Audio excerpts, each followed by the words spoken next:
I wake up at 9 on Thanksgiving morning to something wrong. Silence.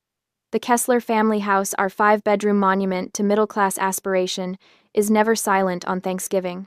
Mom should be downstairs already, the kitchen filled with the rich aroma of roasting turkey. Dad should be planted in front of the TV, volume cranked too high on the Macy's parade. Corbin and Sloane should be bickering over who gets the good bathroom first. But there's nothing, just the faint hum of the heating system clicking on. I sit up, run a hand through my tangled hair, and listen harder. No cabinets opening and closing. No water running. No footsteps on the stairs. Hello? My voice sounds strange in the stillness. When no one answers, a flicker of unease ripples through me. I grab my phone from the nightstand. No messages. No missed calls. Nothing to explain the wrongness of this morning. I swing my legs over the side of the bed, suddenly wide awake. The hardwood floor feels cold against my bare feet as I pad to the hallway. Mom? Dad? I call out, louder this time. The doors to my siblings' rooms stand open, beds empty and hastily made. Not slept in at all, by the look of them. Downstairs, the kitchen is spotless. No turkey thawing on the counter. No ingredients lined up for stuffing or cranberry sauce. Just my coffee mug from last night sitting alone in the otherwise empty sink. I walk to the front window and pull back the curtain. The driveway is empty. All the cars are gone, my parents' sedan, Corbin's beat-up Jeep, even the 7-seater SUV I filled with gas yesterday for our planned drive to Uncle Dean's house. A ridiculous thought flashes through my mind. Maybe they ran out for cranberries or another last-minute ingredient. But the house doesn't feel like they just stepped out. It feels cold, abandoned. I grab my phone again, pull up my mother's contact. It's gone. My father's number gone too. I scroll frantically through my contacts. Corbin, Sloane, even Rhett, all deleted. What the hell? I mutter, my heartbeat quickening. Then I remember. Last night. Rhett borrowing my phone. Hey sis, can I check the score real quick? My phone's dead. 19 years old and still can't remember to charge his phone. I'd handed it over without a second thought. Clever, but not clever enough. Rhett isn't the sharpest tool in the shed. He deleted the entries but didn't block the numbers. I still have our call history, and I know most of their numbers by heart anyway, but Uncle Dean's I know for sure. I tap it in, and hit call, pacing the kitchen as it rings. Hello? His voice sounds relaxed, cheerful. Uncle Dean, it's Krista. Where is everyone? A pause. Krista? Oh, you're still home? Something in his voice makes my stomach drop. And then I hear it in the background, the rhythmic sound of waves crashing against a shore. Somewhere distant, the faint, unmistakable plucking of a ukulele. Where are you? I ask, though I already know the answer isn't his New England colonial, with the massive dining room table we were supposed to gather around today. Ah. His voice drops. Well, your parents wanted a big surprise for their 30th anniversary. They all flew to Maui last night. I grip the counter, my knuckles turning white. All of them? They figured you were busy with work, he continues, sounding uncomfortable now. And, well, they didn't want you to worry about the expense. The expense. The expense for the vacation they're taking with money I've been pouring into this house for years. Before I can respond, I hear a voice in the background. Sloane. God, are you talking to her? I thought the plan was to just let her stay home. Uncle Dean makes a shushing sound, but it's too late. I've heard enough. Krista, he starts. I end the call. The kitchen feels colder now as I stand motionless, my phone clutched in my hand. This wasn't some last-minute prank. This was planned, orchestrated. They deleted my contacts. They snuck out in the night. They left me behind deliberately. My gaze drifts to the calendar on the fridge, where I'd circled today's date and written Thanksgiving at Uncle Dean's in my neat handwriting. Next to it, the list of chores I'd completed to get ready. Clean guest bathroom, gas up SUV, pick up wine. This wasn't a prank. This was deliberate, malicious financial exclusion. They wanted a luxury vacation using the money I paid for the mortgage, and they didn't want me there. I wait for tears, for the crushing weight of betrayal to bring me to my knees. But it doesn't come. Instead, something strange happens. A crystalline clarity washes over me. Every moment of the last 6 years, every check I've written, every bill I've paid, every sacrifice I've made while my siblings took snaps into sudden, Perfect focus. I don't cry. I don't scream. I don't throw things. I just stand in the silent kitchen of a house that isn't really mine, feeling something final click into place inside me. I am done. The phone clicks dead in my hand. Uncle Dean's voice and Sloane's careless complaint fade into silence, but their echoes remain, ricocheting through my mind like stray bullets. I sink into a chair at the empty kitchen table, my coffee mug from last night still sitting in the sink, the only evidence anyone lives here at all. The house feels cavernous now, each empty room mocking me with its silence. 6 years. The number materializes in my mind with perfect clarity.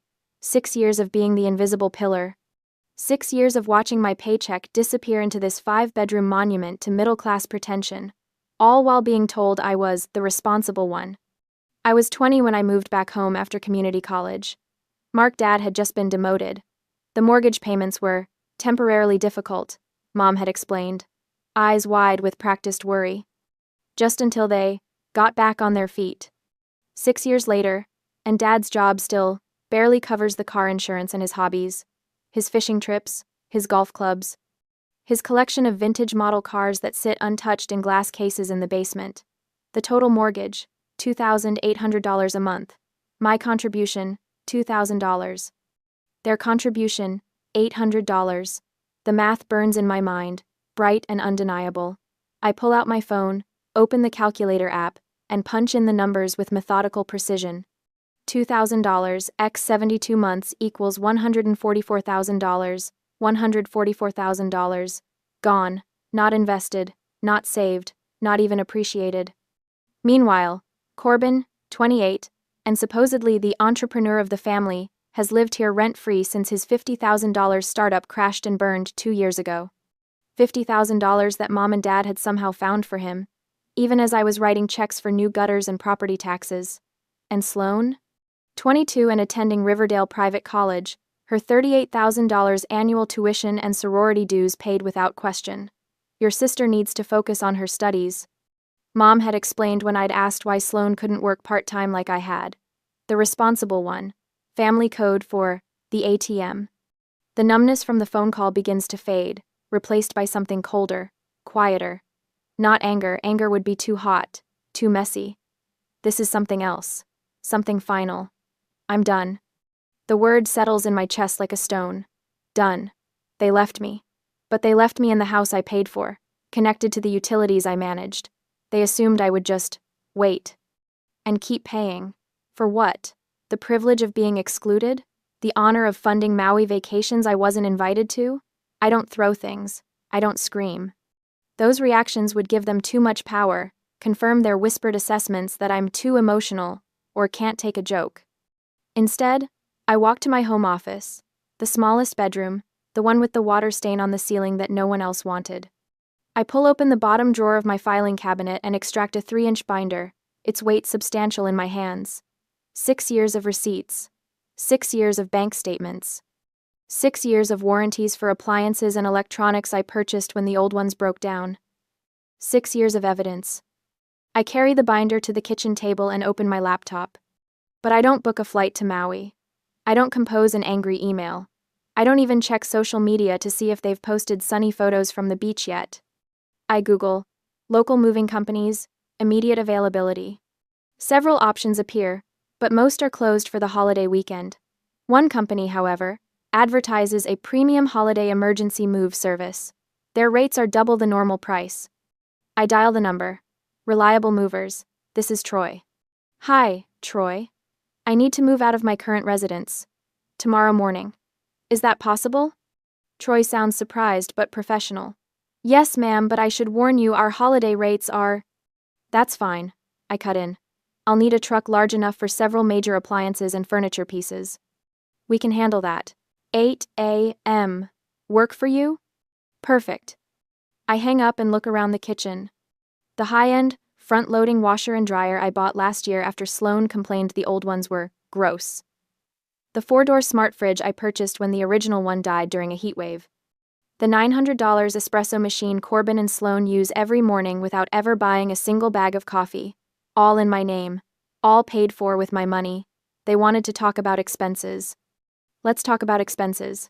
I open my laptop again and search for studio apartments within a 30-minute drive of my office. Something becomes available next week, but I find a complex offering immediate move-in for an additional fee. I make the call, put down the deposit, and schedule the lease signing for tomorrow afternoon. Next, I create a detailed inventory of everything I've purchased for this house. The 80-inch 4K TV from the living room, my $2,500 bonus from last year, the high-speed Wi-Fi router and mesh system, the new dishwasher. Item by item, I catalog what's mine. Not in anger, not in vengeance, in simple, cold accounting. 7 days, I think. They'll be gone for 7 days. When they return, expecting the comfort they've always taken for granted, expecting me to have maintained their lives in their absence, they'll find something very different waiting for them. I run my fingers over the binder, feeling the plastic cover, cool and smooth beneath my touch. 6 years of being the responsible one. 6 years of being the invisible foundation that everyone stands on but no one sees. I close the binder. I've been responsible long enough. The moving truck arrives at 8 the next morning. I stand in the driveway, my 3-inch binder tucked under my arm like a shield, watching 3 men in matching blue uniforms climb out. The logo on their truck, Premium Holiday Relocations, cost me triple the normal rate, worth every penny. Miss Kessler? The foreman approaches, clipboard in hand. We're ready when you are. I nod, opening my binder to the tab section marked Purchases. Let's start in the living room. Inside, I point to the 80-inch 4K TV mounted on the wall. That comes down first. The foreman raises an eyebrow at the massive screen. Nice TV. My $2,500 bonus from last March, I say, tapping the receipt in my binder. The paper is crisp, preserved in a plastic sleeve. The bracket stays it came with the house. The men work with practiced efficiency. One disconnects cables while 2 others carefully unmount the TV. In less than 10 minutes, they're wrapping it in protective blankets. I move through the house like a general, binder open, pointing out each item. This isn't an emotional rampage. It's inventory management. The washer and dryer in the laundry room, I say, leading them down the hall. I bought them after Sloane complained the old ones were gross. I remember her exact words. God, Krista, these machines are from the Stone Age. Can't we get something that doesn't look like it belongs in a gas station bathroom? In the kitchen, the foreman whistles at the massive stainless steel refrigerator. 4-door smart fridge. That's gonna be tricky. It's empty, I assure him. Last night, I'd thrown out everything perishable and packed the rest in coolers now sitting in my car, and I've already disconnected the water line. They remove the refrigerator with careful precision, leaving a gaping hole in the custom cabinetry. The $900 espresso machine is next. I watch as they wrap it, remembering how Corbin and Sloane would use it every morning, leaving their empty cups scattered around the house. Not once in 3 years had either of them bought coffee beans. That was always my job, like everything else. Wi-Fi router and mesh system, I say, pointing to the sleek devices. All 4 nodes throughout the house, the ones that powered Corbin's endless job searches and Sloane's Instagram empire. Room by room, the house empties of everything that's mine. The movers work quickly, professionally, asking few questions. I answer the ones they do ask with calm precision. No, that stays. Yes, that goes. Careful with that, it's fragile. By noon, the truck is half full, and the house already feels different. Hollower, lighter. With each item that leaves, a weight lifts from my shoulders. The ghosts that have haunted me, expectations, obligations, guilt, seem to fade with every empty space created. Taking a break for lunch, ma'am, the foreman tells me. I nod and walk through the quieter house while they eat in their truck. My footsteps echo on the hardwood floors now that the area rugs, also mine, are gone. In the living room, the wall looks naked without the TV. In the kitchen, the refrigerator's absence reveals years of dust and a single magnet that had fallen behind it. A Hawaiian sunset from some previous family vacation I hadn't been invited to. This isn't destruction, I remind myself. This is reclamation. By 4 in the afternoon, they've loaded everything that's mine. I stand in the driveway, signing the paperwork as they secure the truck. Address for delivery? The foreman asks. I give him the information for my new studio apartment. The lease started yesterday, paid 3 months in advance. After they leave, I return to the house. The emptiness is jarring but satisfying. I pull out my phone and start recording, walking from room to room, documenting the condition of the property. No damage to the walls where the TV hung, no scratches on the floors where the furniture slid out, no dents in the door frames. Evidence, just in case. In the kitchen, I open cabinets that now hold only the mismatched mugs and cheap plates my parents had before I started upgrading our home. The pantry contains just the basics: my father's sugary cereals, my mother's diet crackers, the cheap coffee no one actually drinks. Upstairs, I enter what was my bedroom. The bed remains, but the premium mattress I bought last year is gone, leaving just the cheap box spring that came with the house. My dresser is gone. My bookshelf is gone. I sit cross-legged on the floor, open my laptop, and begin making calls. First, to the power company. Yes, I need to cancel service at 1342 Oakwood Lane, I say, voice steady. The account is under Krista Kessler. May I ask why you're canceling, Miss Kessler? The representative asks. I'm moving. Simple. Truthful. I see. There will be a final reading tomorrow, and service will be disconnected by 5 p.m. Is there a forwarding address for the final bill? I provide my new address, then make the same call to the water company, and another to cancel the internet service that powered our whole smart home system. Each call takes less than 10 minutes. Each representative is professionally indifferent to my decision. By 6 p.m., I've made all the calls. Every utility will be shut off within 48 hours before my family returns from their Hawaiian paradise. Night falls. The house is dark except for the single lamp I've left plugged in my room. I shower in the now empty bathroom, dry myself with the one towel I've kept out of my luggage, and sleep on a blanket on the floor of my old bedroom. In the morning, I load my remaining bags into my car. I've left nothing behind that's truly mine. In the kitchen, I place my house keys on the counter. Beside them, I stack the new, unpaid utility bills I collected from the mailbox yesterday. All addressed to Mark and Brenda Kessler. All services they've enjoyed without thought because I handled them. I take one last look around the empty house. 6 years of my life. $2,000 a month. $144,000. I lock the door from the inside, step out, and pull it shut behind me with a satisfying click. In my car, I check the time. 6 days until they return from Maui. 6 days until they discover what responsibility actually costs. Tick-tock, I whisper as I drive away, heading toward my new, much smaller, infinitely more peaceful home. 6 days later, the family is back. I'm sitting in my new studio apartment when my phone buzzes with a notification from the Ring doorbell app I never deleted. A final loose end I deliberately left untied. The app shows the Kesslers have returned, dragging oversized suitcases up the front walk. Their faces are tanned, their shoulders slumped with travel fatigue. Brenda clutches a pineapple-shaped souvenir. Mark fumbles with his keys. Sloan and Corbin trail behind, still wearing their matching aloha shirts. Rhett brings up the rear, his neck ringed with a plastic lei. I take a sip of my coffee, turn the volume up on my phone, and watch. Honey, Brenda calls as Mark finally gets the door open. Don't forget the light switch is finicky. They disappear inside. I count down in my head. 3, 2, 1. Mark? Brenda's voice filters through the Ring's microphone. The lights aren't working. Hang on, Mark replies, his voice growing fainter as he moves away from the door. Let me check the breaker. A minute passes. The door remains open, spilling their conversation onto the porch where the Ring camera captures every word. Nothing's working, Mark calls back. The power's out. Did you forget to pay the bill?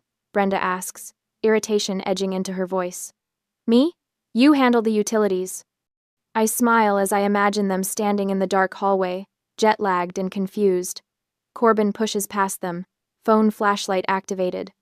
His beam sweeps across the living room, then stops. Dad? His voice rises an octave. Where's the TV? The flashlight beam jerks around wildly now, illuminating empty spaces where furniture used to be. What the hell? Mark's heavy footsteps pound across the floor. Sloan screams from the kitchen. The fridge is gone. Everything's gone. I watch as they spill back onto the front porch, faces pale in the dying November sunlight. Brenda's hands shake as she clutches at Mark's sleeve. Someone broke in, she gasps. Call 911. Mark fumbles his phone from his pocket, fingers trembling as he dials. I watch his face contort as he explains the situation to the dispatcher, describing a robbery in progress. Corbin paces the porch, his own phone gripped tightly in his hand. His brow furrows as something occurs to him. The Ring camera, he says suddenly. We can check the footage. Of course Corbin would think of that. The tech guy of the family who couldn't even launch a successful startup with $50,000 of funding. I take another sip of my coffee as I watch him tap at his phone, accessing the same app I'm currently using. I know the exact moment he finds the footage from 3 days ago. His face drains of color, mouth dropping open. She took everything, he stammers. The others crowd around his phone. I can picture the video playing on his screen. Me, clipboard in hand, directing the movers as they carefully load the 80-inch TV, the smart fridge, the washer and dryer, the espresso machine. All documented, all organized, all mine. Krista did this? Brenda's voice breaks on my name. But why would she? Because she's crazy, Sloane cuts in. I told you she was getting weird. Mark takes the phone from Corbin, watching the footage with narrowing eyes. When he looks up, his face is rigid with fury. She can't do this, he growls. This is our house. I set my phone down on the coffee table of my new apartment and walk to the window. Outside, the November sunset paints the sky in shades of orange and purple. My studio is small, but the light here is beautiful. Clean. Mine. My phone starts buzzing again. Not the Ring app this time, but actual calls. One after another. The same numbers over and over, no contact names attached. I pick it up and look at the screen. 52 missed calls in the span of 10 minutes. Then the texts start flowing in from my mother's number. Krista. Call me. Where are you? The house was robbed. I set the phone face down on the table and make myself a fresh cup of coffee. The buzzing continues, persistent as a trapped wasp, as I move around my small kitchen. I take my time, measuring the grounds with precision, waiting for the water to reach the perfect temperature. When I return to the window with my steaming cup, a police car is pulling up in front of my building. Behind it, my father's sedan screeches to a halt, double parking in his haste. They pile out Mark, Brenda, Corbin, Sloane, and Rhett, a gesticulating mass of righteous indignation, as they follow the two officers into my building. My intercom buzzes 3 minutes later. Miss Kessler? The front desk attendant's voice is professionally neutral. There are police officers here asking to speak with you. They say your family is with them. I take a long, slow breath, savoring the moment. 6 years of paying for a house that was never mine. 6 years of being the invisible pillar, the responsible one, the family ATM. 6 years of swallowing my resentment, as they took and took and took. The moment has arrived. The trap I set has sprung perfectly. Ma'am, the police are here, the attendant prompts when I don't immediately respond. With your family. Get. I set my coffee cup down and cross to my desk. My hand comes to rest on the 3-inch binder filled with receipts, warranties, and bank statements. 6 years of meticulous documentation. 6 years of evidence. Tell the policemen only they can come in, I reply. I pick up the binder, feeling its reassuring weight in my hands. I don't rush. This moment belongs to me. The knock comes at exactly 4:17 p.m. 2 sharp raps, official and unyielding. I've been expecting this since the building manager called. Ma'am, your family downstairs is claiming you've stolen their television and appliances.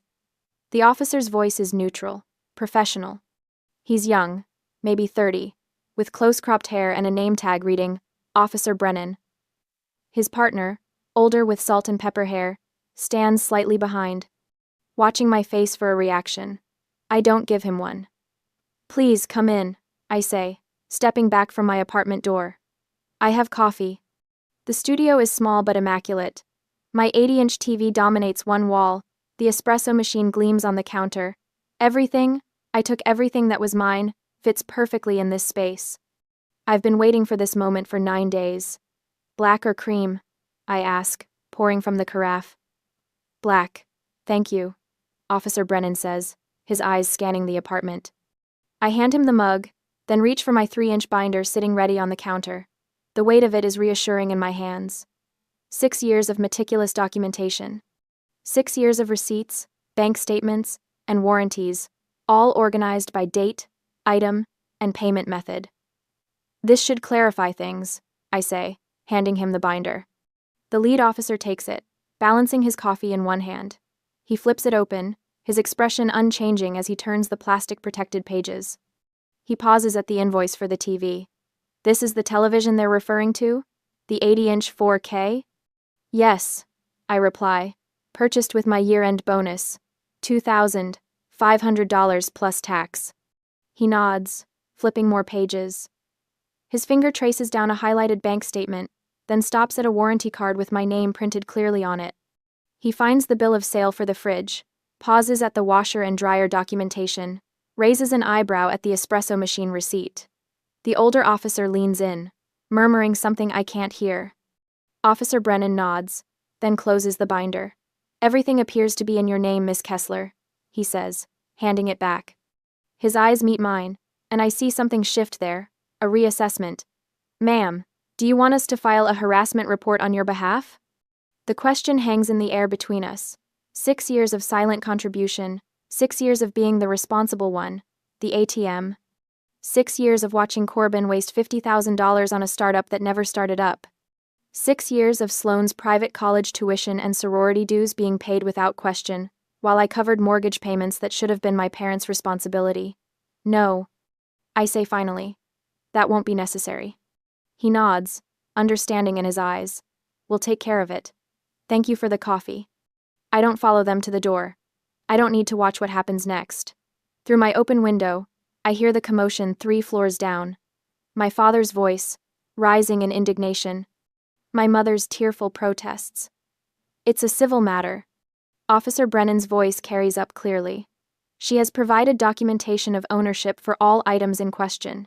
You need to leave the property now, or be cited for trespassing. Silence follows, then the slam of car doors. I close my window. 3 weeks later, I'm pushing my cart through the produce section of Greenway Market when I spot them. Corbin and Sloane, huddled near the organic apples, scanning the store, waiting for me. I consider abandoning my half-filled cart, but something hardened inside me weeks ago hasn't softened. I push forward. Sloane spots me first, her eyes narrowing. At 22, she looks older suddenly, the privilege and certainty drained from her face. This isn't funny, Krista. She hisses as I reach for a bag of Honeycrisp apples. Mom is crying every day. You need to fix this. I place the apples in my cart, moving past her without response. Corbin steps into my path. His usually perfect hair is uncombed, his designer shirt wrinkled. Just turn the internet back on, he says, desperation edging his voice. How am I supposed to apply for jobs? You've gone too far. I look at my 28-year-old brother, really look at him. The failed entrepreneur, the eternal student, the perpetual child. You're 28, Corbin, I say, the words falling like stones between us. Get your own Wi-Fi. I push my cart past them, their protests fading behind me. The weight of the binder isn't in my hands anymore, but I feel lighter all the same. 2 months later, a manila envelope arrives at my door. Inside, a summons to small claims court. They're suing me for $5,000 in emotional damages and stolen property. My mother's signature on the complaint form is shaky but determined. They tried everything else. This is their last stand. The courtroom is smaller than I expected, with worn wooden benches and fluorescent lights that buzz overhead. My parents sit across the aisle, not looking at me. Corbin and Sloane aren't here. Perhaps they couldn't be bothered to wake up in time for the 9 a.m. hearing. Kessler versus Kessler, the clerk calls. We approach the bench. My father speaks first, a carefully rehearsed speech about family obligations and property rights. He mentions the house, their house, and how I abandoned them without warning. He talks about the difficulties they've faced without proper appliances, about the emotional toll, about my theft of family items. When he finishes, the judge turns to me. And your response, Miss Kessler? I don't speak. Instead, I place my 3-inch binder on his desk. The sound it makes is final, definitive. He opens it, frowning slightly at first, then with increasing interest as he turns the pages. 5 minutes pass in silence as he reviews bank statements, receipts, and utility bills in my name. Mr. Kessler, he says finally, closing the binder. These items appear to be legally purchased and owned by your daughter. Furthermore, I see evidence here that she contributed $2,000 monthly toward your mortgage for 6 years while living in your home. Is that correct? My father shifts uncomfortably. Well, yes, but... And you're claiming she stole property that she herself purchased? It was for the family, my mother interjects. She can't just take it. The judge's expression hardens. Mrs. Kessler, I suggest you not speak out of turn. He turns back to my father. This case is dismissed. And Mr. Kessler, I would caution you about bringing frivolous claims to this court. There are penalties for perjury. The gavel comes down with a crack that echoes through the small courtroom. My parents don't look at me as they leave. I gather my binder and walk out alone, into the cold air. I don't look back. I don't need to. 4 months later, I'm sitting on the small balcony of my studio apartment. The air is cold against my skin, but I don't mind. I wrap my fingers around a steaming mug of coffee, the expensive kind Corbin used to drain from my machine without ever buying a replacement bag. My apartment isn't much. 400 square feet that would fit inside the Kessler family living room with space to spare. But every inch of it is mine. Every utility bill has only my name on it. The silence here isn't the hollow absence of people who should be present. It's peace earned and protected. Uncle Dean called last week. He waited until he knew I'd be home from work, his voice careful when I answered. The house is gone, he said without preamble. Foreclosed after 3 months. They couldn't make the payments. I took a sip of tea, letting the information settle. Where are they living now? 2-bedroom rental across town. Mark and Brenda took the master. Rhett's on the couch. Sloan and Corbin are sharing the 2nd bedroom. He paused. Sloan had to leave Westlake. She's at community college now. Westlake University. $45,000 a year in tuition alone. Sorority dues on top of that. All while I quietly transferred $2,000 to my parents' account every month for 6 years. Krista, they're really struggling, Uncle Dean said, his voice dropping into that guilt-inducing register family's perfect over generations. Did they ask you to call me? Not exactly, but... Then they're not struggling enough, I replied, surprised by my own steadiness. They'll figure it out. They're adults. The consequences arrived like dominoes falling. The 2-bedroom apartment, Sloan's transfer, my father having to find an actual full-time job for the first time in 15 years. My mother selling her jewelry on Facebook Marketplace. Reality, crashing down on people who thought they could fly forever on someone else's wings. I take another sip of coffee, watching the sun climb higher. My phone buzzes with a notification. LinkedIn. I tap the screen. Corbin Kessler has sent you a message.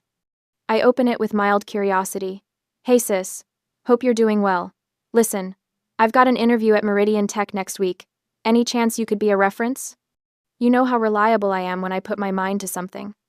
I stare at the message, my finger hovering over the screen. 28 years old, and still convinced the world owes him a cushioned landing. I click ignore, then block his profile for good measure.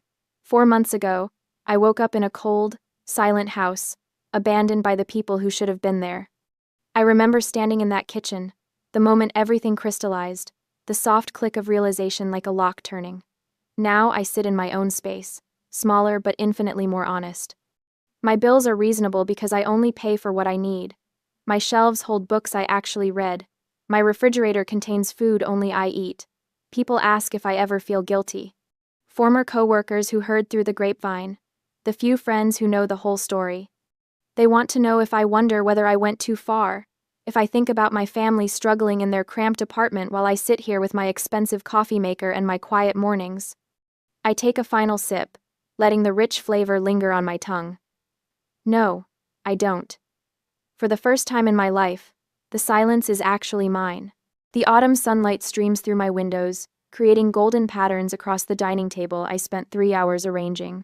24 place settings with vintage china I collected over months. 24 crystal glasses catching the light. 24 empty chairs. My phone chimes again. The sound pierces the silence like an accusation. I've been avoiding it for the past hour, but the notifications won't stop. With trembling fingers I pick it up, the weight of it suddenly unbearable. The screen illuminates with a flood of social media alerts. And there they are, all of them. Mom and Dad beaming beside Brandon, in what must be his new apartment, Aunt Susan raising a champagne flute, Uncle Robert with his arm around my cousin Melissa, grandmother looking frail but happy in the corner of the frame. My mother's caption reads, "So proud of our boy's first home purchase. The Taylor family is celebrating Brandon's big milestone." I swipe to the next photo. More family, more smiles, more champagne. Then a video starts playing. Brandon, his perfectly white teeth flashing as he laughs with two of our cousins. Macy's always showing off with her fancy renovation posts. Today is my day. The phone slips from my hand, clattering onto the table.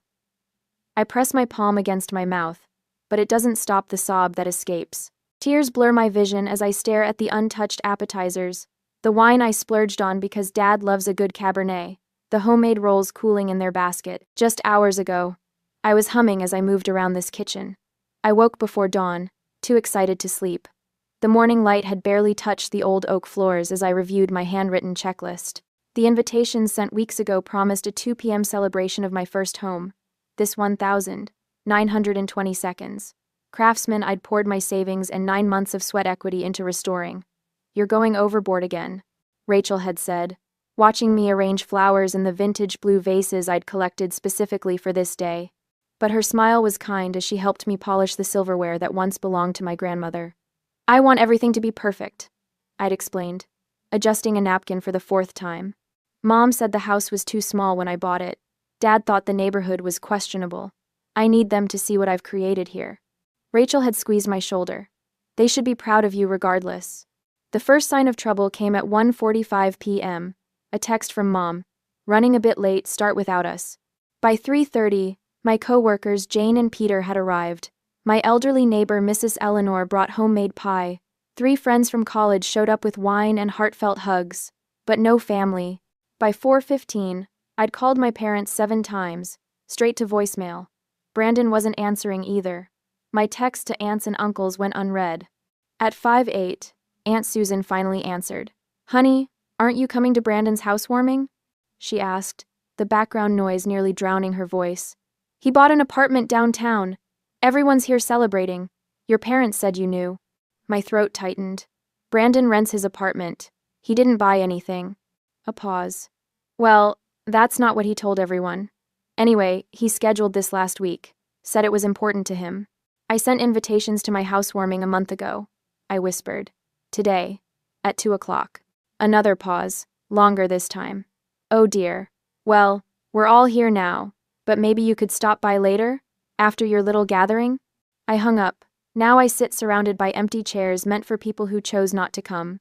The loyal 7 who did show up exchange worried glances across the table, laden with cooling food. Mrs. Eleanor, 83 and sharper than most people half her age, rises from her chair. She lifts her glass, her gaze steady and fierce. "Don't let empty chairs steal your joy, dear. Today is Macy's Day." "Kai?" The others raise their glasses. Rachel leans close, her voice soft against my ear. "This is your real family, Macy. The ones who choose to be here." My phone lights up again. Mom calling. 7 pairs of eyes watch me, concern etched across their faces. I silence the ringer with one decisive movement and raise my glass to Eleanor's toast. "Not today," I say, my voice steadier than I expected. Today is about the people who showed up. 3 hours later, the last guest waves goodbye, disappearing into the darkness beyond my porch light. Only Rachel remains, helping me wrap leftovers that will feed me for days, a bitter reminder of the empty chairs. "You should stay at my place tonight," Rachel says, sealing another container. "We'll drink wine and watch terrible movies until we fall asleep." I shake my head. I need to be here. This is my home. The word catches in my throat. Home. The concept feels both powerful and fragile after today. The doorbell rings, its chimes slicing through the quiet house. Rachel and I exchange glances. "I'll get it," I say, wiping my hands on a kitchen towel.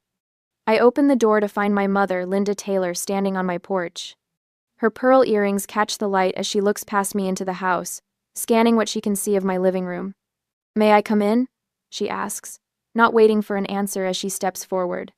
I step aside, my stomach tightening. She walks through my entryway, her eyes traveling over the refinished hardwood floors, the original crown molding I spent weeks restoring. the vintage light fixture I hunted down at 3 different antique stores. It's nice, she says, with a slight purse of her lips, smaller than it looked in pictures. It's. The familiar sting of her dismissal burns through my chest. Rachel appears in the doorway between the kitchen and living room, her presence a silent support. Mom, why are you here? I ask. Linda drops her purse on my sofa and turns to face me. Honestly, Macy, I don't understand why you're making such a big deal about today. You're always competing with Brandon, making him feel small. He's finally doing something positive with his life, and you couldn't even show up to support him. The audacity of her statement leaves me momentarily speechless. Rachel's sharp intake of breath is the only sound in the room. I couldn't show up. I finally managed, because I was here, hosting my own housewarming that I invited all of you 2 weeks ago. Well, these things happen, she says with a wave of her hand. You know how busy we all are. Brandon only decided on his housewarming a week ago. He was so excited about it. I feel something shift inside me. A week ago? But my invitations went out 4 weeks ago. Linda busies herself adjusting a pillow on my sofa. Brandon has been going through a rough patch. When he told us he was hosting a little gathering, we thought it would be good for him. Give him some confidence. He told you it was a rental apartment, not a purchase, right? I ask, my voice steadier than I feel. Linda's fingers freeze on the pillow. Well, you know how your brother is with details. What matters is that he's finally taking some initiative. Mom, I say slowly, realization dawning. Did you know Brandon scheduled his party on the same day as mine?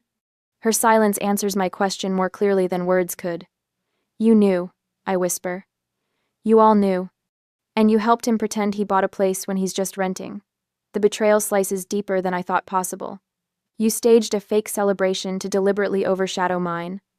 Now, you're being dramatic. Linda straightens, her defense mechanism kicking in. Not everything is about you, Macy. Brandon needs our support more than you do. You've always been the independent one. Independent? The word catches fire in my throat. I've been independent because I had to be. My entire life, you've ignored my achievements while celebrating Brandon's mediocrity. Linda's eyes widened.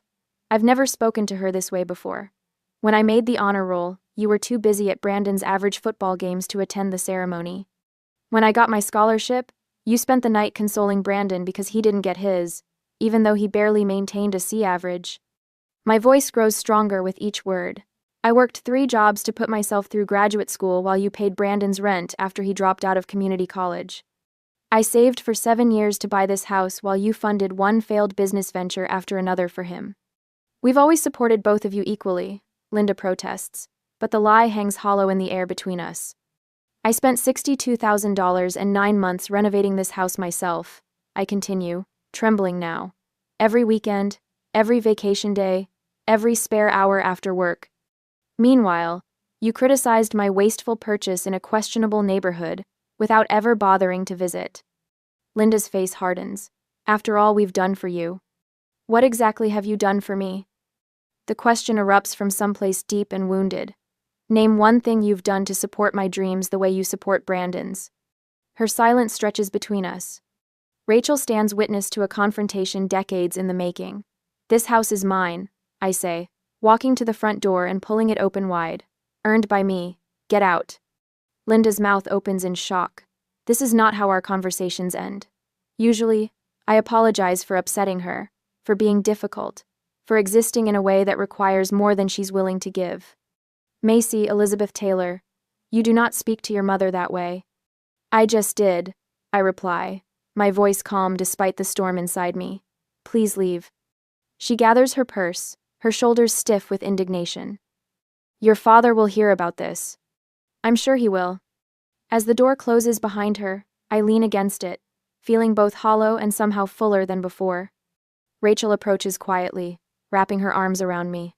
I'm proud of you, she whispers. Morning sunlight streams through my kitchen windows when the doorbell rings again. I've barely slept, replaying last night's confrontation in endless loops. When I open the door, my father, Charles Taylor, stands on the porch alone, his tall frame slightly stooped, his expression uncharacteristically uncertain. May I come in? He asks softly. I step aside wordlessly. Unlike my mother, he pauses in the entryway, taking in the details of my home with genuine attention. "Could I see it?" he asks. "The house, all of it." I lead him through each room: the kitchen with its restored original cabinets, the living room with built-in bookshelves I sanded by hand, the office where I work remotely 2 days a week, the guest bedroom that Rachel helped me paint a soft sage green. In my backyard, he stops by the vegetable garden beds I built last month. "You did all this yourself?" he asks. "Most of it," I answer. "Friends helped with the bigger projects." He nods slowly. "It's beautiful, Macy. You've created something special here." The compliment, the first genuine one I can remember from him, lands awkwardly between us. "Brandon told everyone he bought the place," he says suddenly. "We knew it wasn't true." The confirmation of their deliberate deception still stings, even though I already knew. "Your mother is very upset," he continues. I recognize the familiar pattern, the attempt to re-establish control through guilt. "Perhaps if you apologized, we could put this behind us." "I won't apologize for telling the truth," I reply, "or for expecting basic respect." His expression hardens slightly. "You know, Macy, we're not getting any younger. And our estate." "I don't need your money," I interrupt. "I never did." Something shifts in his face: anger, perhaps, at losing the leverage he thought he had. But in that flash of emotion, I see something else, the pattern that has defined my entire life. "You gave Brandon 3 business loans," I say quietly. "The sports equipment shop that closed in 6 months, the food truck he sold after 3 weeks. The investment scheme was actually a pyramid scheme." "He has potential," my father replies automatically. "He just needs support to find his way." And what about me? Did I ever have potential worth supporting? His silence speaks volumes. A car pulls into my driveway. Rachel emerges with an older woman I recognize as her friend, Dr. Elaine Foster. Behind them, Mrs. Eleanor parks her ancient Buick, stepping out with a covered dish in her hands. My phone chimes with messages from coworkers who attended yesterday, sending photos and supportive texts. "I should go," my father says, watching the arrivals with a frown. "Your mother expects you to call and apologize. The family has been through enough drama." "You can't threaten me with family estrangement when that's already my reality," I reply, walking him to the door. He pauses on the threshold. "This isn't how family treats each other, Macy." "I know," I say quietly.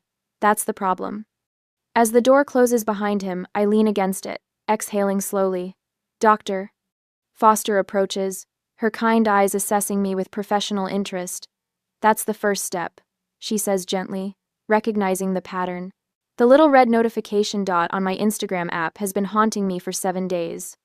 Every time I unlock my phone, it stares back, daring me to peek at the damage my family continues to inflict.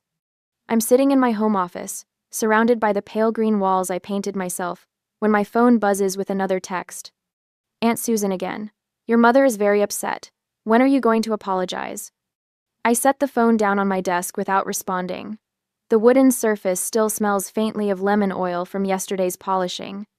Through the window, I can see the maple tree in my backyard, its leaves turning golden in the October sunlight.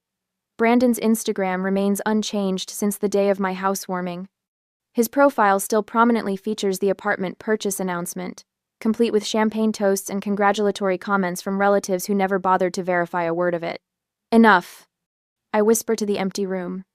I pick up my phone and open my camera roll. There, waiting, is the photo Rachel took 3 months ago. Me standing on the porch of my Craftsman, holding the keys, face flushed with pride and exhaustion. The caption forms in my mind with perfect clarity as I type, "Renovation completed on my first home purchase. From rewiring to refinishing these 100-year-old floors myself. Thanks to everyone who supported this journey. First-time homeowner. Renovation. Craftsman style." I hit post without mentioning the betrayal, without tagging a single family member. The memory of buying this house washes over me. Working 60-hour weeks between my data engineering job and weekend freelance coding. Living in a studio apartment with furniture from college to save every possible dollar. Losing 3 homes in bidding wars before finally getting the call about this Craftsman that needed too much work for most buyers. That moment, standing alone in the empty living room after signing the papers, pressing my palm against the worn wooden archway. No parents to celebrate with, no brother to help move furniture. Just me, a set of keys, and a house that needed as much care as I did. How different from Brandon's situation, the downtown apartment our parents helped secure with first and last month's rent. The furniture they purchased, the moving service they paid for. My phone pings with a message from Katie, my father's sister's daughter and the only relative who seems to see the situation clearly. Thought you should see this. Her text reads, followed by screenshots of the extended family group chat. My stomach tightens as I scroll through the messages. Aunt Susan. The situation with Macy is getting out of hand. Linda is beside herself. Uncle Robert. Brandon says she's just jealous of his success. Always has been. Cousin Michael. We all know Macy's always been difficult. Remember the fit she threw at Thanksgiving when she was 16? The fit they're referring to was my reaction when everyone forgot I'd been accepted to MIT with a partial scholarship. They'd spent the entire dinner discussing Brandon's C+ average in high school math. More screenshots follow, revealing the family mythology I've been battling my entire life. Macy the troublemaker. Macy the overly sensitive. Macy who needs to try harder to get along. The weight of their collective dismissal feels like concrete hardening around my chest. Later that day, Dr. Foster's office smells like sandalwood and old books.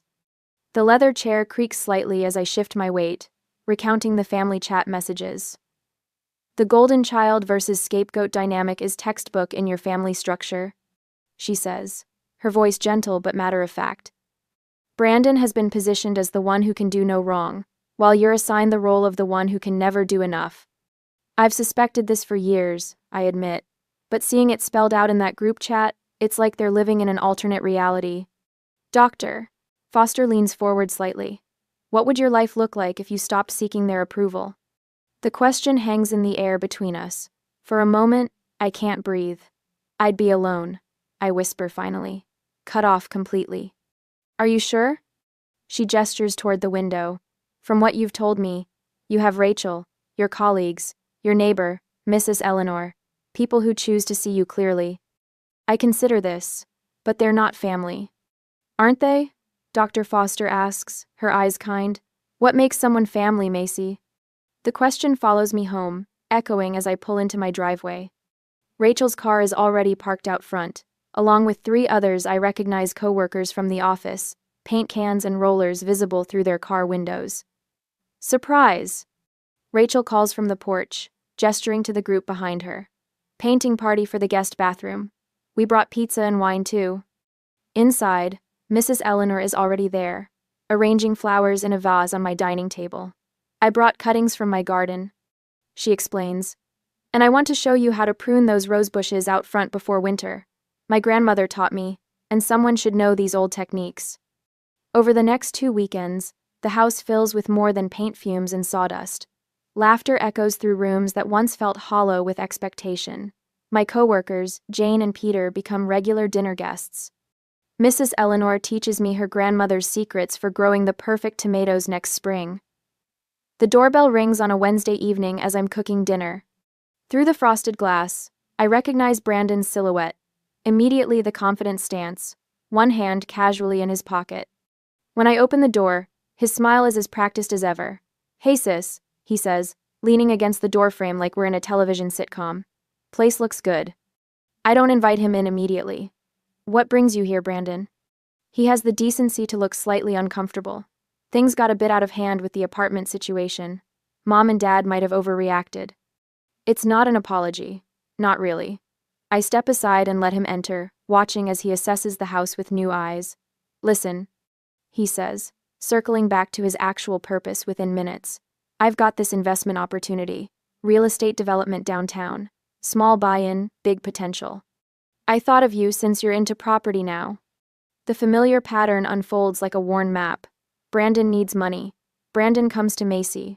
Brandon expects Macy to provide. How much? I ask, more curious than anything. Just $15,000 to start. I'd pay you back once it takes off.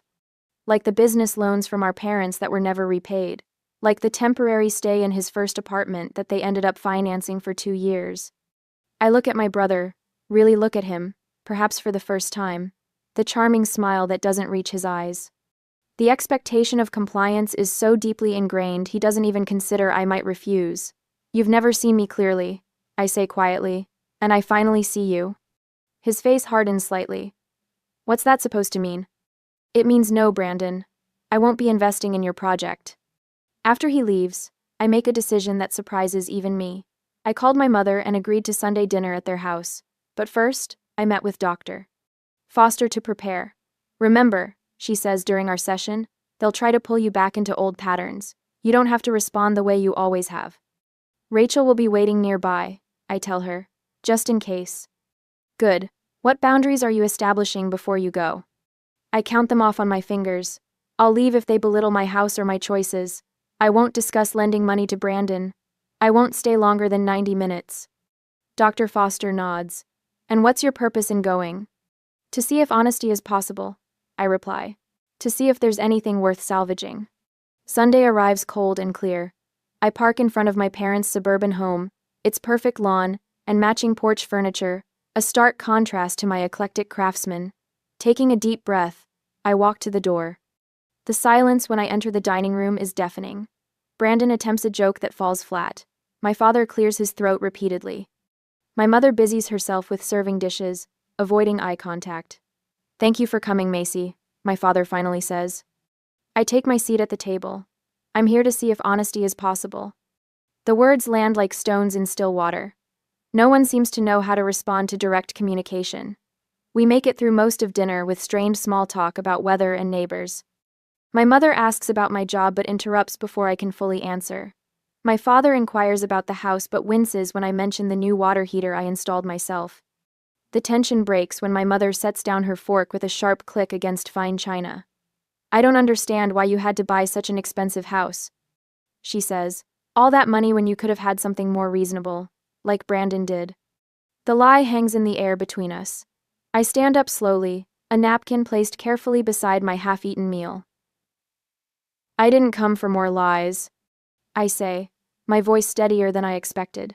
Macy, please, my father pleads, also rising. Family should forgive each other. I look at him directly, then at my mother, then at Brandon, who won't meet my eyes. Family should be worth forgiving first. The door closes behind me with quiet finality as I step into the cool evening air, breathing deeply for what feels like the first time in years. The morning sunshine spills across my kitchen counter as I arrange fresh-cut dahlias in the blue ceramic vase Eleanor gifted me. Through the window, I can see my garden coming alive, 3 months of determined work, transforming what was once barren dirt into something beautiful. The roses climb their trellis with quiet determination, mirroring my own journey. These Sunday dinners are becoming quite the tradition. Eleanor calls from my porch, where she's setting out her famous apple cobbler. At 83, she moves with surprising agility, refusing any help. Best day of my week, I answered, meaning it. The house feels different now, fully mine in a way it wasn't before. The dining room table that once displayed my family's absence now regularly hosts laughter. Rachel brings board games. Peter from work brings his guitar.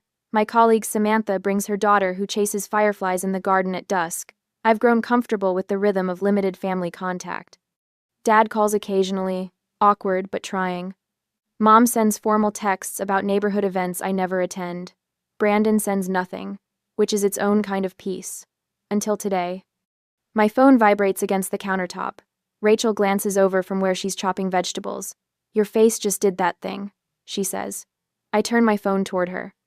On the screen, Brandon's social media announcement glows. She said yes. Jennifer made me the happiest man alive. Engaged. Finally found the one. The photograph shows him beaming beside a pretty blonde woman, her left hand prominently displayed with what appears to be a diamond large enough to require its own zip code. Wow. Rachel says, didn't they just start dating last month? 5 weeks, I confirm, scrolling to read the comments. Relatives I haven't heard from in months have already liked and commented. My parents leading the congratulatory parade. My phone rings. Mom's name flashes on the screen. Macy. Her voice is unnaturally bright when I answer. Have you seen Brandon's wonderful news? We're just thrilled. Jennifer is absolutely perfect for him. I press my fingertips against my temple. Congratulations. We're planning an engagement party in 3 weeks. The whole family will be there. She pauses meaningfully. This is important, Macy. Family obligations come first, especially for something this significant. The familiar pressure builds in my chest, the weight of expectations wrapped in guilt. I'll think about it, I say, instead of my usual automatic agreement. Think about it? Her voice rises. This is your brother's engagement. After everything we've done for you. I need to go, Mom. Sunday dinner guests arriving. I end the call before she can respond, my hands surprisingly steady. Within the hour, my phone fills with messages from aunts, uncles, and cousins, all variations on the same theme. Family comes together for important moments. Your brother would be there for you. Time to put differences aside. The most telling comes from Aunt Susan. Your mother mentioned you might help with wedding expenses since Brandon is between opportunities again. Rachel reads over my shoulder and makes a sound between a laugh and a snort. Of course, the golden child needs another bailout. Dr. Foster's guidance from our last session echoes in my mind. You don't need to respond to every crisis. Selective engagement protects your peace. I craft one careful message and send it to Brandon. Congratulations on your engagement. I wish you both happiness. Nothing more, nothing less. The others receive variations of, thank you for letting me know. I'll consider my schedule when the invitation arrives. Look at you, setting boundaries like a champion. Rachel says, squeezing my shoulder. Dr. Foster would be proud.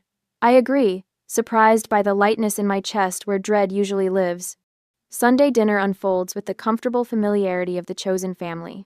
Eleanor tells stories about her late husband's gardening disasters. Peter plays a new song he's working on. Rachel teases Samantha about her crush on the new IT director. No one mentions weddings or family obligations or my duty to show up and pretend.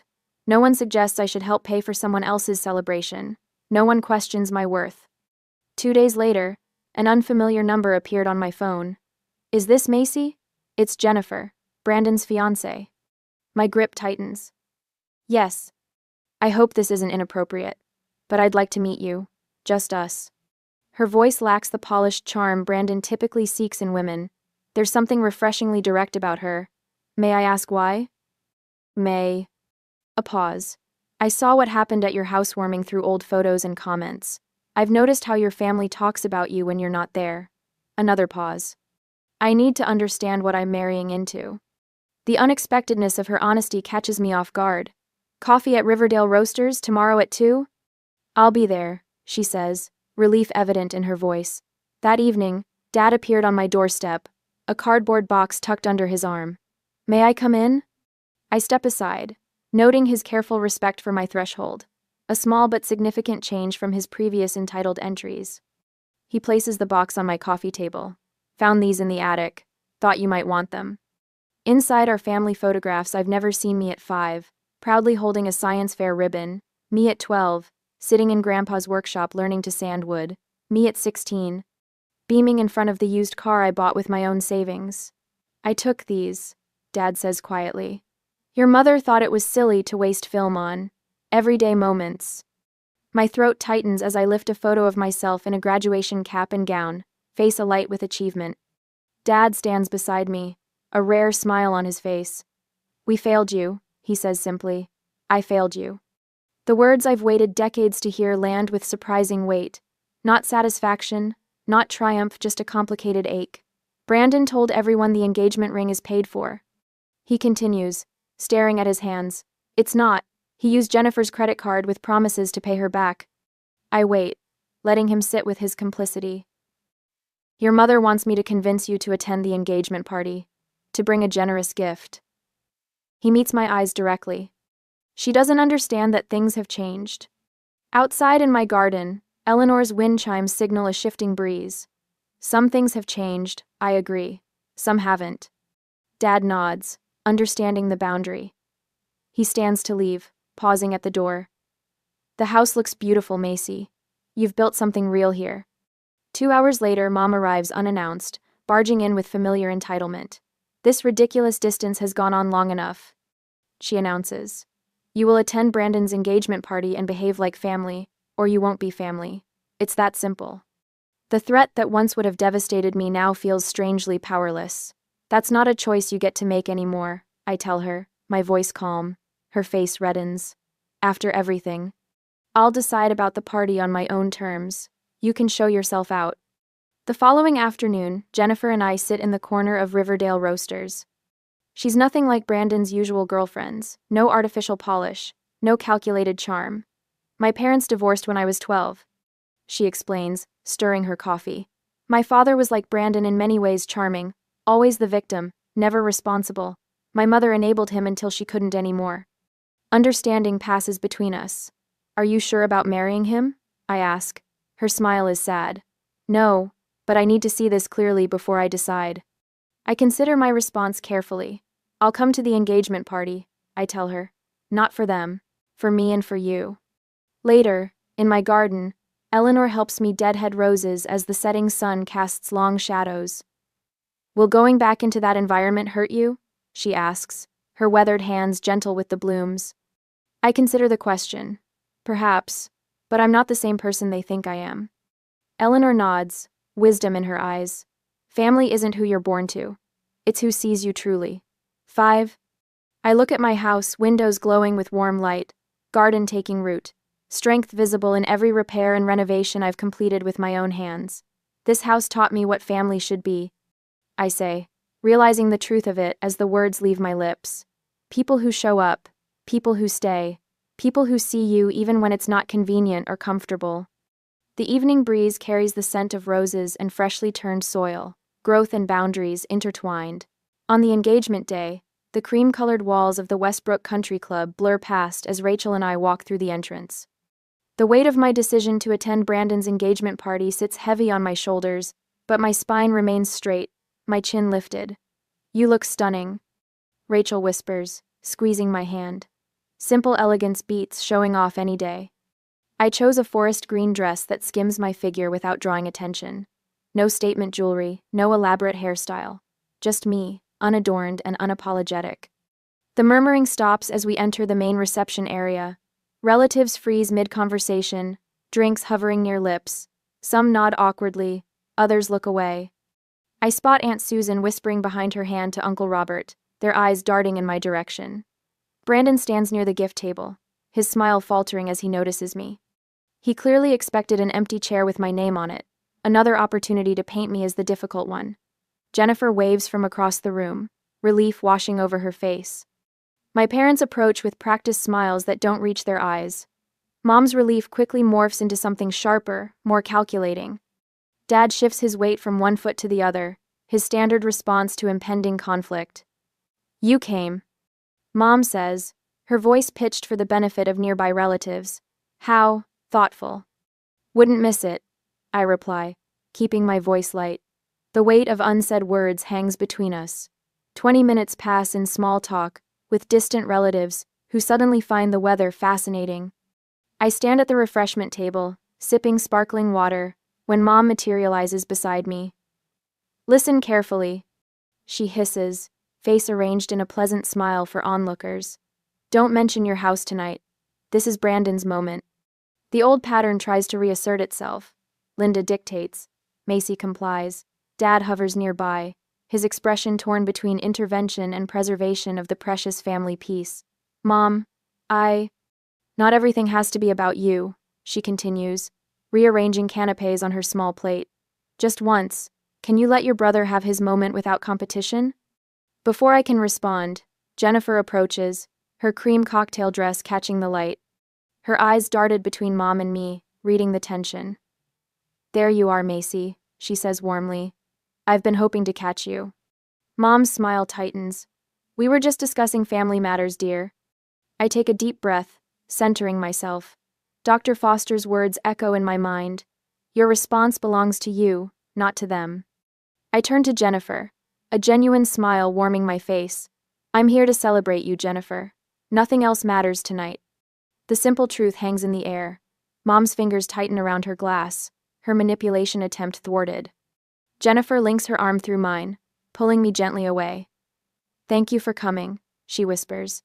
It means more than you know. The evening progresses, a careful dance of social niceties. Then comes the moment Brandon rises for his toast, champagne flute in hand. Jennifer and I are so grateful to see everyone here tonight. He begins, his charm on full display. As you know, this year has been full of milestones for us. My new home purchase, this engagement.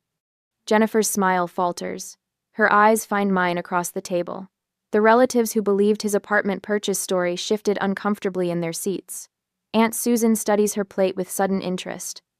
I sit still, sipping my water, refusing to correct or engage. The lie collapses under its own weight as Jennifer's confusion becomes visible to everyone watching.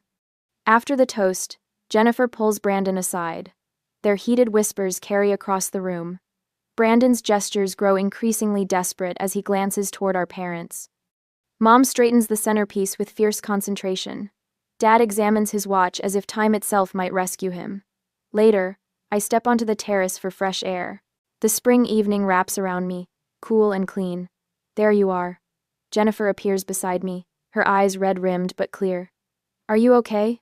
I ask. She shakes her head. I had no idea how deep this goes. The apartment, the job promotion he never got, the savings that don't exist. Her voice breaks. Your parents know, don't they? They've always known. Yes, I answered simply. They've always known. How do you handle it? This family? I consider her question, watching the stars appear in the darkening sky.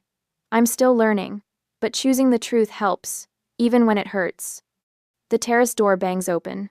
Brandon storms toward us, face flushed. What are you doing? He demands. You're turning her against me.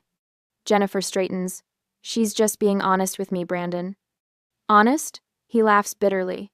She's always been jealous of me. Ask anyone in the family. I just did, Jennifer says quietly. I asked your cousin Mark about the apartment. He seemed confused.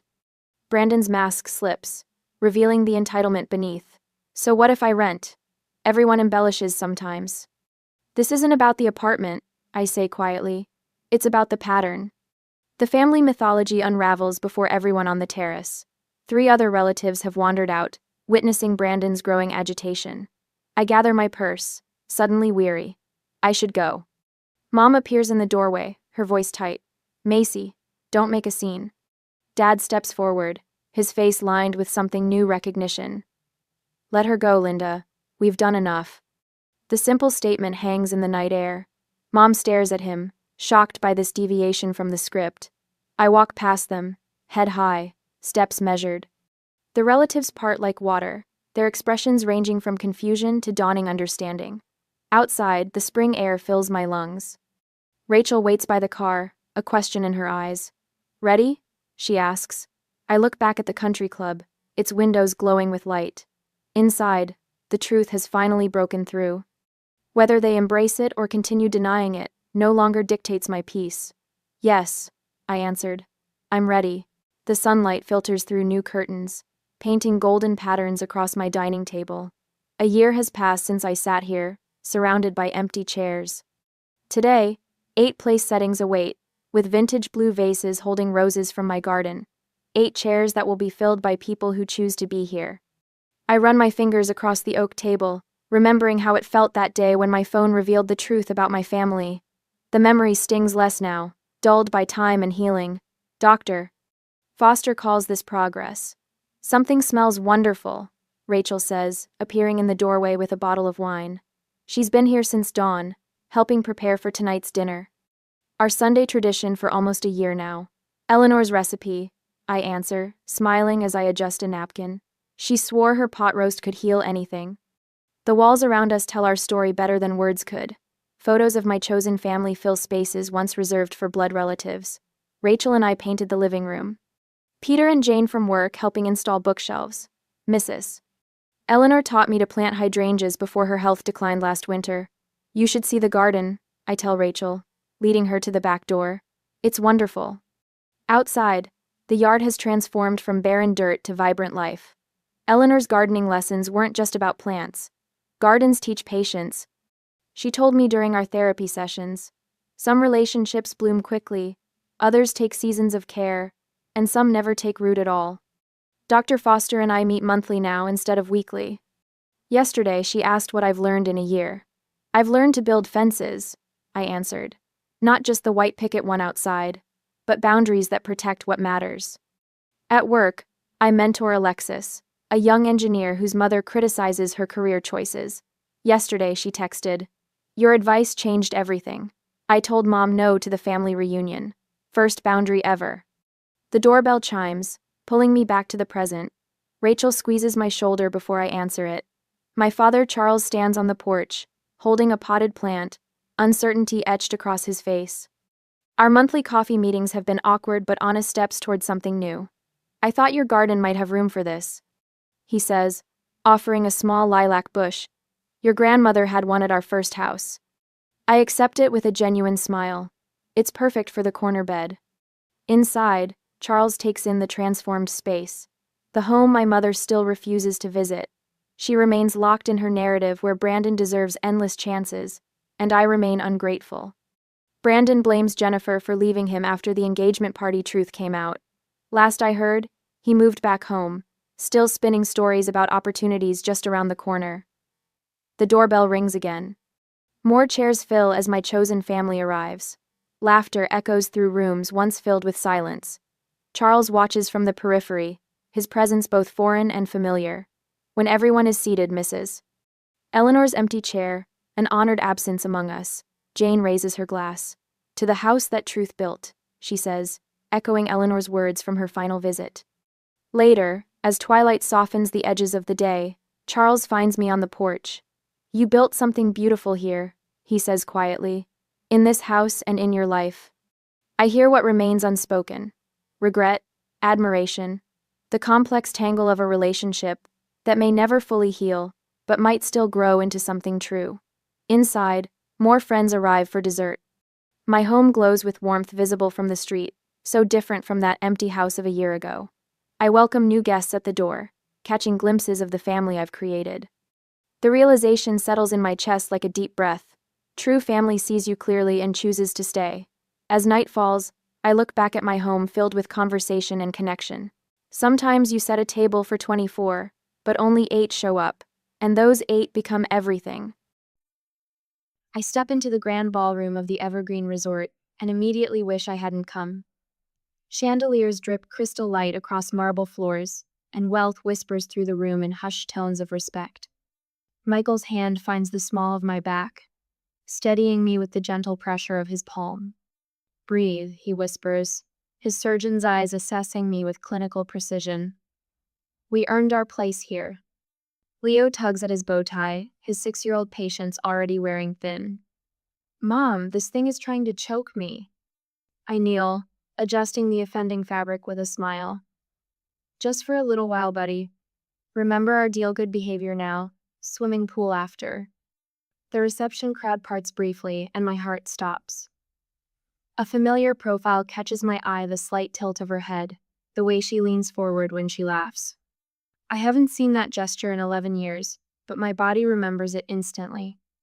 The bride turns, champagne glass raised in a toast, and our eyes lock across the room. Grace. My sister. The champagne flute trembles slightly in my hand, the only outward sign of the earthquake happening inside me. I hadn't recognized the name Daniel Brooks in the invitation. I hadn't made the connection. I'd assumed Grace was still using our family name Collins. Her gasp cuts through the ambient conversation like a blade. Heads turn. The music continues, but a bubble of silence forms around us, stretching across the divide. Behind her, Mother's face drains of color, then flushes crimson. Father moves protectively toward Grace, his broad shoulders creating a barrier between us just as he's done all our lives. What are you doing here? Mother hisses, loud enough that nearby guests turn with curious eyes. The familiar shame rises in my throat. For a heartbeat, I'm 21 again, standing in the rain with a suitcase, homeless and alone. Michael steps forward, his voice firm but measured. My wife is a guest. She's the CEO of MedNova. We were personally invited by the groom. The name MedNova ripples through the cluster of medical professionals nearby. I hear whispers, see recognition dawn in their eyes. CEO? A woman in a burgundy dress turns to her companion. That's Amber Collins? The rain soaks through my thin jacket as Father's words echo in my memory. If you're too ungrateful to help at the clinic, don't come back. The slam of our front door punctuates his sentence, final as a judge's gavel. Now, I stand straight-backed in Valentino, the rain a distant memory. The scared girl is gone. In her place stands a woman who built something from nothing, who refused to disappear. Dr. Daniel Brooks approaches, confusion creasing his brow. His gaze darts between Grace's frozen face and my composed one. You know the CEO of MedNova? He directs this question to my parents, then turns to me with growing interest. We've been trying to partner with them for months. Your patient monitoring system is revolutionizing post-surgical care. Grace attempts a smile, but it falters at the edges. Mother and father exchange glances loaded with panic. The whispers among the wedding guests grow louder, more insistent. I could make a scene. I could expose 11 years of lies. I could tell Daniel how they told everyone I'd failed out of college, how they'd painted me as irresponsible while pocketing my tuition money for Grace's benefit. The power is finally mine. Instead, I simply say, "Hello, Grace. Congratulations." The simplicity lands like a thunderclap. Grace flinches as if I'd shouted. Michael's hand returns to my back. A silent question. Stay or go? Leo looks up at me, innocent to the undercurrents swirling around us. Mom, is that lady in the white dress your friend? Daniel's gaze sharpens.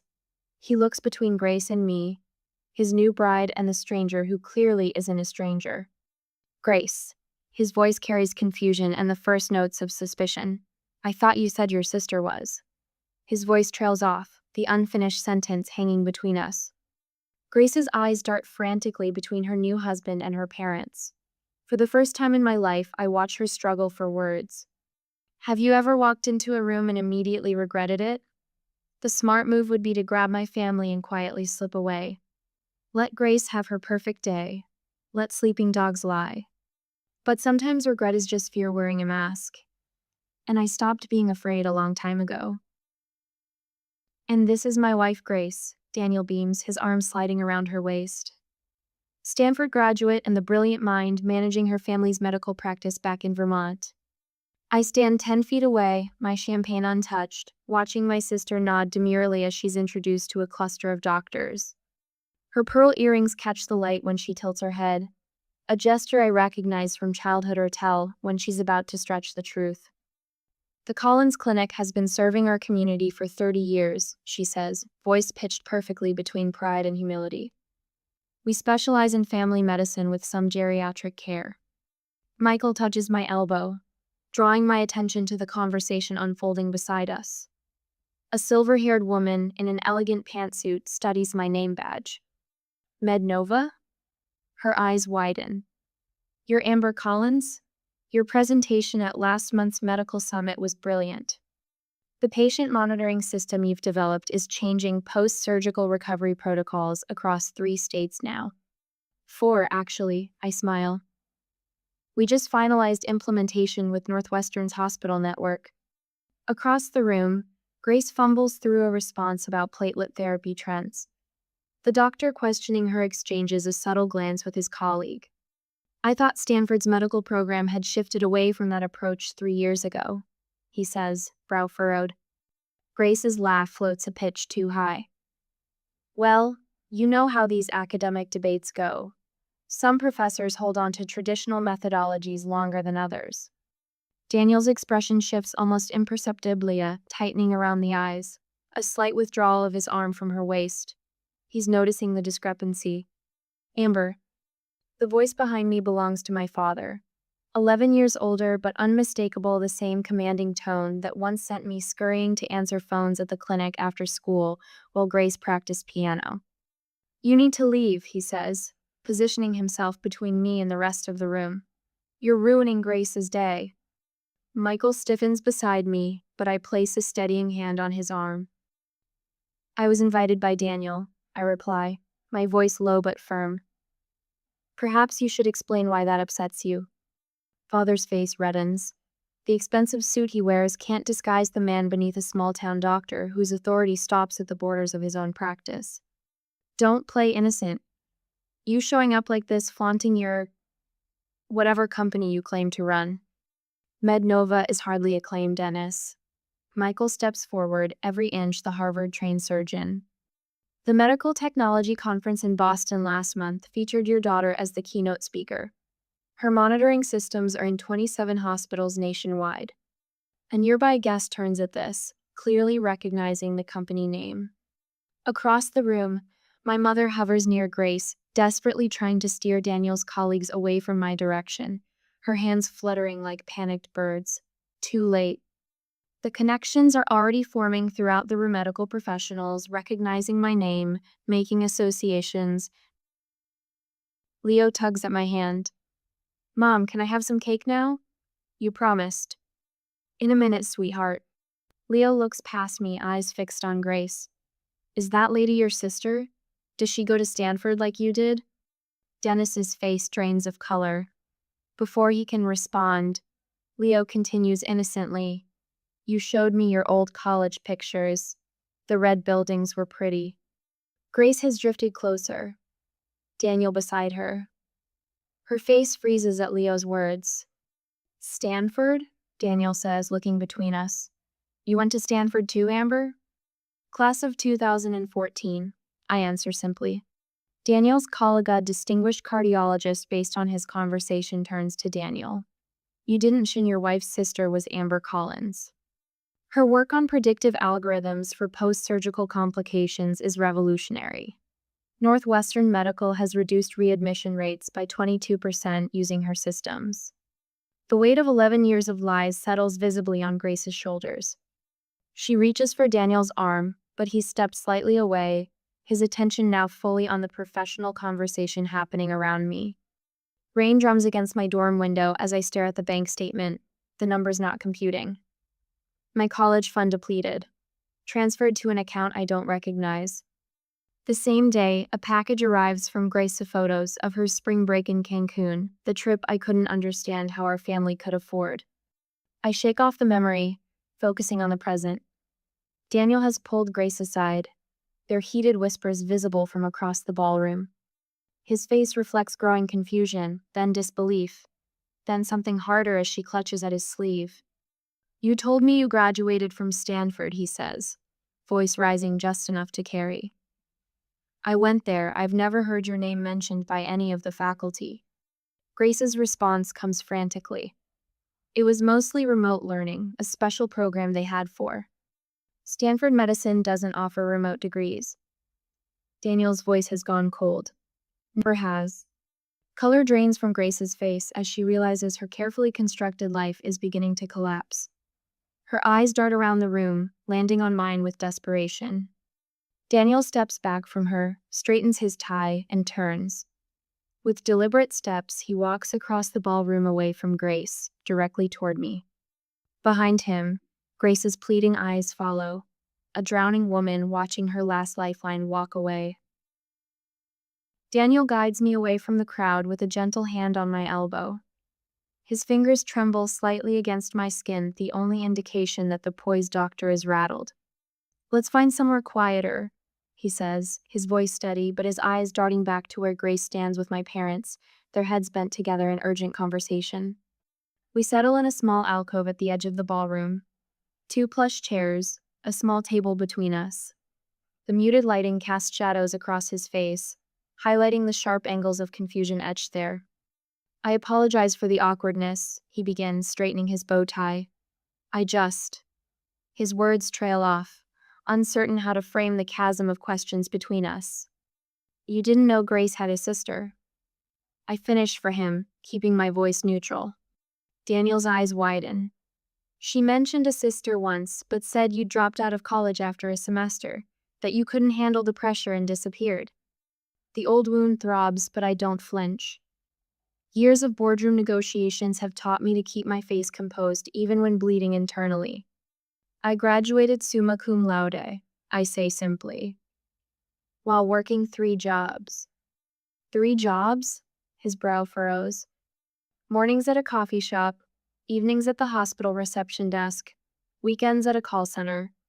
The memories flood back the bone, deep exhaustion, falling asleep over textbooks, the relentless push forward.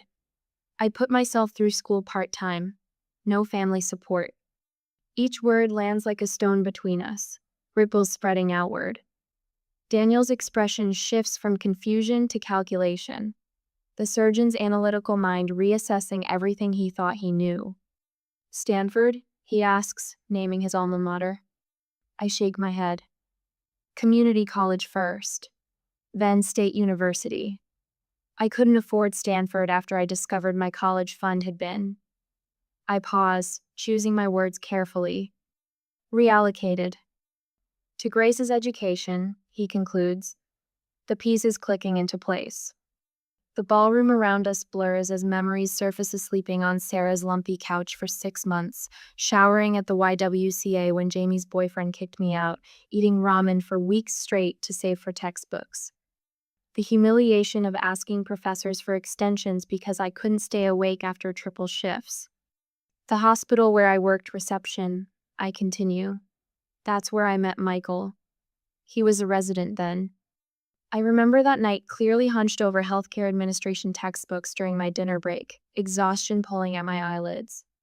Michael stopping at my desk, curious about the complex diagrams I'd sketched in the margins. You understand Kellerman's patient flow theory? He'd asked, surprised. It's flawed, I'd replied without looking up. The bottleneck isn't intake, it's documentation requirements between departments. He'd pulled up a chair, and we'd talked until my break ended.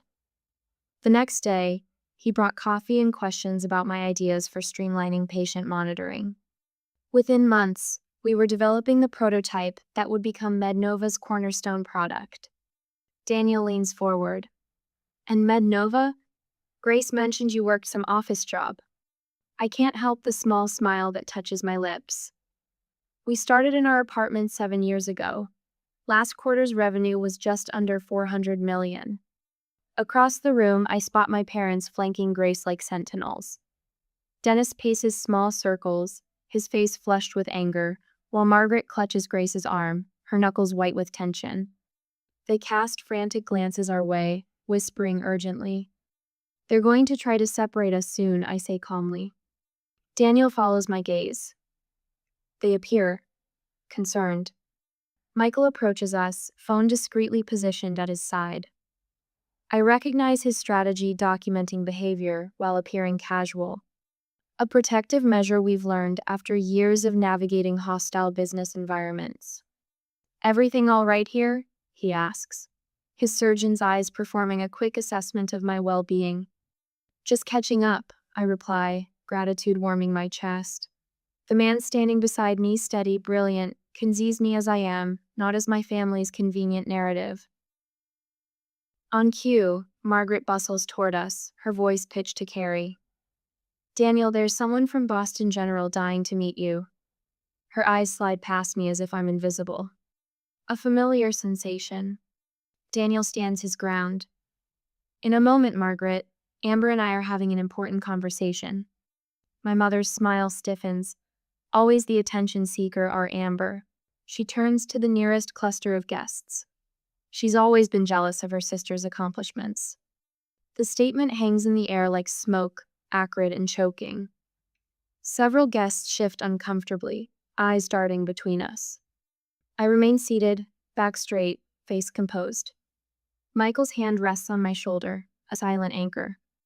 When the bathroom door swings closed behind me 20 minutes later, I'm not surprised to find Grace already inside, reapplying mascara with trembling hands.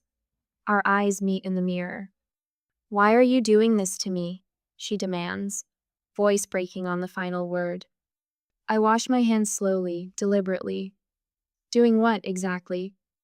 Ruining my wedding, making Daniel question everything. Tears streak her carefully applied makeup. I'm not doing anything, I reply softly. I'm simply existing. Grace slams her mascara wand onto the marble counter. You were supposed to stay gone. For the first time, I see the fear behind her anger, the terror of a house of cards beginning to collapse. They told everyone you were a dropout, she continues, words tumbling out like a confession. That you couldn't handle responsibility. That you were... And yet here I am, I interrupt, handling quite a lot. When I emerge from the bathroom, my composure is intact. I return to Michael's side, to the warmth of his hand finding mine. Grace follows minutes later, makeup freshly applied, but something essential has shattered behind her eyes. I notice it immediately, the subtle shift in the room. Wedding guests gradually drifting toward us, drawn by genuine curiosity. A neurosurgeon discussing patient monitoring innovations with Michael. A hospital administrator slipping me her card. Your post-operative monitoring system reduced our complication rates by 30%, she tells me. We'd love to explore expanding its implementation. Daniel stands at my elbow, attentive to the conversation, asking insightful questions about MedNova's technology. His new bride hovers at the periphery, unmoored. Father approaches, shoulders squared for battle. Daniel, he interrupts loudly, this is Grace's wedding. Let's focus on her accomplishments. The silence that follows fills the room like water, drowning everything else. All eyes flick between Daniel and Dennis, then to Grace, whose smile stretches thin across her face. No one speaks. No one needs to. Sometimes silence holds more truth than any words could express. I hand my half-empty champagne flute to a passing server and check my watch. We've stayed long enough. Michael catches my eye across the room where he's extricating himself from a conversation with an enthusiastic orthopedic surgeon. His slight nod confirms we're on the same wavelength, as always. Are we leaving now? Leo tugs at my hand, hope brightening his eyes. Swimming pool time? Yes, buddy, just one more thing. I pull a small cream-colored envelope from my clutch. Inside rests a certificate for MedNova stock, not life-changing money, but enough to make a statement. This is who I am now, not the desperate girl they threw away. Michael joins us, his hand finding the small of my back. Ready? Almost. I scan the room for Daniel. The poor man deserves some courtesy on his wedding day, even if his in-laws don't. We find him near the bar, watching Grace with an expression I recognize too well, the first hints of doubt creeping into what should be certainty. My sister works the room with practiced charm, but now I notice how she flinches slightly when medical terms enter the conversation, how quickly she redirects. We're heading out, I tell Daniel, offering the envelope. Congratulations again. He takes it with genuine warmth. Thank you for coming, especially considering. His eyes drift toward my parents, who hover nearby like vultures circling wounded prey. I appreciate the invitation. I mean it. Closing this chapter matters more than I realized. Daniel leans closer, voice dropping. I'd like to visit MedNova sometime. Professionally. Our eyes meet, understanding passing between us without words. He knows. Maybe not everything, but my assistant will set it up. I offer my business card, aware of Grace watching us, her smile cracking at the edges like old porcelain. Mother glides toward us, social armor firmly in place. Amber was always so driven, she tells a nearby guest with calculated lightness. Of course, she had advantages we couldn't provide Grace. The blatant reversal of truth would have wounded me once. Now it's almost comical. What advantages were those, Mrs. Collins? Michael asks innocently. The 3 jobs while putting herself through night school or sleeping on friends' couches after you took her tuition money? Mother's face hardens, but a cluster of Daniel's colleagues has drifted within earshot. She retreats a step, recalculating. Leo looks up at me, confusion clouding his face. Aren't those people your family, Mom? The question silences everyone within hearing distance. Simple, direct, unintentionally devastating. I kneel to his level. They're relatives, buddy. Family is different. Father chooses this moment to approach, puffing up his chest like he did when I was young and easily intimidated. You can't just waltz back into our lives and... I'm not interested in walking back into anything. My voice cuts through his bluster with quiet finality. I'm not here to expose you or reconcile with you. I built my own life, which is exactly what you forced me to do when you showed me the door. The image flashes unbidden. Rain soaking through my jacket, the weight of my suitcase, the terrifying freedom of having nothing left to lose. Behind me, Leo fidgets with his bow tie again. Michael rests his hand on our son's shoulder, steadying him the way he steadied me all those years ago when I thought I'd drown. Thank you, I tell my parents, causing them to blink in confusion. Thank you for not giving me a chance. You made me build my own. Mother's face contorts between rage and social preservation. For once, she finds no words. I take Leo's hand. Michael falls into step beside us as we make our exit unhurried, dignified, complete. No dramatic declarations, no tearful scenes, just the quiet power of walking away whole. Whispers follow us like gentle rain, but unlike that night 11 years ago, they don't touch me. I've built an umbrella of accomplishment that shields me from their storms. In the lobby, Leo breaks free and spins with childish delight. Pool time. 10 minutes to change, and I'll meet you there, Michael tells him, tousling his hair. As we cross toward the elevators, I catch our reflection in the polished marble Walla family of 3, solid and connected. Behind us, through the ballroom doors, I glimpse Daniel watching our departure, then turning back to his new bride with new questions in his eyes. Some weddings mark beginnings. This one marks an ending, the final release of expectations I never needed to fulfill, approval I no longer seek, and pain I refuse to carry forward. Leo punches the elevator button with enthusiastic determination. Up we go. Yes, up we go indeed. Sunlight angles through the floor-to-ceiling windows of my office, casting long shadows across the polished concrete floors. 1 month has passed since Grace's wedding, but the memory still lurks in corners of my mind like a half-forgotten dream. I scan the partnership proposal from Boston Memorial, a contract worth 8 figures sprawled across my desk. MedNova's patient monitoring system reduced post-surgical complications by 37% in their trial run. Numbers don't lie. Numbers don't play favorites. My assistant Meredith's voice crackles through the intercom. Dr. Daniel Brooks is here to see you. My pen stills against paper. I hadn't spoken to my sister's husband since that night. Send him in. Daniel enters like a man carrying invisible weight. His shoulders curl forward, suit jacket wrinkled at the elbows. Dark circles shadow his eyes. Thank you for seeing me without an appointment. He stands awkwardly until I gesture toward the chair opposite my desk. Coffee? I offer.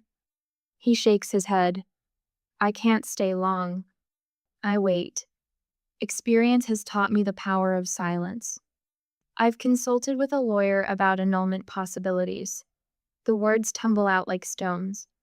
Everything Grace told me was fabricated. She never attended Stanford. She never managed your parents' clinic. She's the receptionist. I absorbed this without surprise. The lies were always there, waiting for someone to notice. I'm sorry to hear that, I say, and mean it.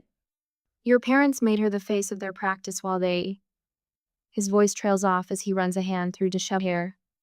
The billing practices at their clinic, they've been charging Medicare for procedures never performed, using outdated codes deliberately. Grace helped them do it. The revelation lands like a slap, not because it's shocking, but because it confirms suspicions I buried years ago. I didn't mean to drag you back into this, Daniel continues. But when I started investigating Grace's background, I found patterns, discrepancies. Your name kept appearing in old clinic records, then vanishing completely 11 years ago. The skyline beyond my window shimmers in summer heat. I built this view from nothing, while they built their lives on fabrications. They used my college fund for Grace, I say simply. When I confronted them, they told me I wasn't Stanford material anyway.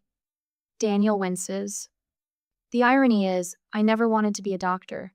I wanted to improve medical systems, make them more efficient, more accurate. You've done that, Daniel says, glancing around my office. MedNova is transforming post-surgical care across the country. A silence stretches between us, comfortable in its honesty. The clinic is being investigated, he finally says. I submitted anonymous information to the proper authorities after discovering the extent of the fraud. They've been doing this for nearly 15 years. 15 years. Beginning right around the time I left for college. My phone buzzes with a text from Michael. Picking up Leo early. Zoo day. Join us? A warmth spreads through my chest. This is my real family now. What will you do? I ask Daniel. He straightens his shoulders. File for annulment, cooperate with investigators, start over. He hesitates. I came to apologize for my unwitting role in reconnecting you with your past. And to ask, do you plan to get involved in the investigation? The question hangs between us, heavy with implication. I could destroy them completely. One phone call from the CEO of MedNova to the Medicare fraud investigators would accelerate everything. No, I say finally. I built my life separate from theirs. I intend to keep it that way. Relief washes across his face.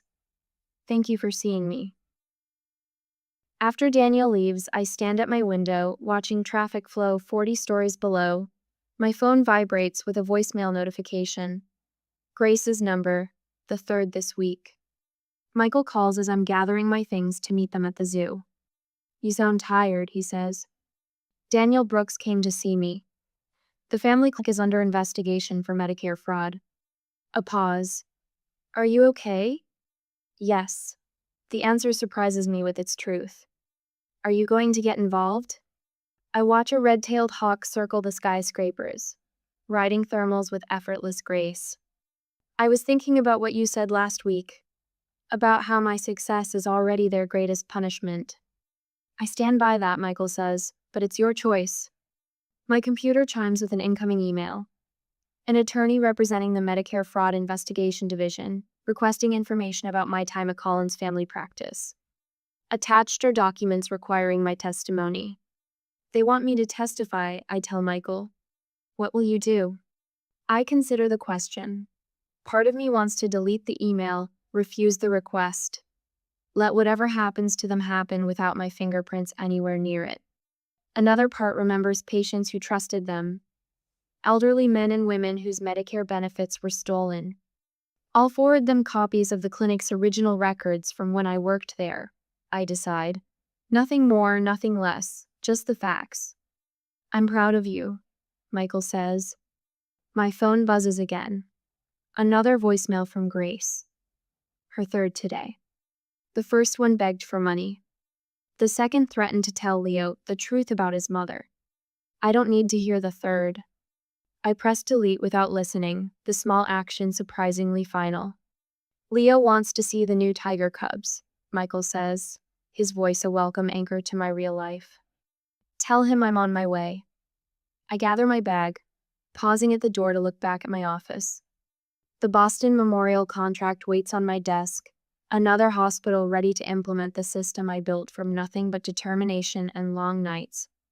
I close the door behind me, leaving Grace's voicemail in digital oblivion where it belongs. Some debts can never be repaid. Some wounds never fully heal. But I've learned that moving forward doesn't require forgiveness. Sometimes it just requires letting go. The purple coneflowers bend toward sunlight. I pinch back another spent bloom, adding it to the collection in my palm. 6 months have passed since the wedding. 6 months of breathing easier, like finally stepping out of shoes that never quite fit. Leo races between the raised beds, his Batman cape fluttering behind him. Mom, can I water the tomatoes? Start with the peppers, I tell him, pointing to the drooping leaves. They're thirsty today. He grabs his small watering can, tongue poking out the corner of his mouth as he concentrates on not spilling. The mid-May sun warms my shoulders through my t-shirt, no designer labels here, just comfort in my own space. Michael appears at the patio door, 3 glasses of lemonade balanced on a tray. Reinforcements, he calls, descending the steps into our modest garden. His surgeon's hands, the same ones that perform delicate heart valve replacements now, pass lemonade to our son with exaggerated ceremony. Thank you, good sir. Leo responds with a wobbly bow that nearly spills his drink. Michael's eyes meet mine over Leo's head. The unspoken conversation passes between us. This is what matters. This garden, this boy, this life we built from nothing but determination and truth. The Davis Hospital Board approved the patient monitoring system. Michael says casually, though we both know what this means. the fifth major hospital chain to adopt MedNova's technology this year alone. Thousands more patients who will recover safely because of what we created. That's number 5, Leo announces proudly, counting on his fingers. Mom's helping all the sick people get better faster. I ruffle his hair, amazed at how he absorbs everything. That's the idea, buddy. The doorbell chimes from inside. Michael raises an eyebrow. Expecting something? FedEx, probably. Those component samples from Switzerland. But when Michael returns, his expression has shifted. He holds a certified letter, the return address visible even from where I stand. Grace Collins, Brooks. My stomach tightens, the familiar knot I thought I'd finally untangled. I'll be in my office. The envelope sits on my desk for 17 minutes, while I finish reviewing quarterly projections. Michael leans against the doorframe, silent support. When I finally slit it open, a single sheet of cream-colored stationery slides out, covered in Grace's careful handwriting. Amber, the clinic closed last month. Not because of anything you did, because of everything Mom and Dad did. The investigation found billing irregularities going back 15 years. Daniel left me. He said he couldn't build a life with someone he couldn't trust. He was right. I'm not writing to ask for money. I know better now. I'm writing because I need to tell you that you were never the problem. I was raised to believe your intelligence threatened mine. Your independence undermined my security.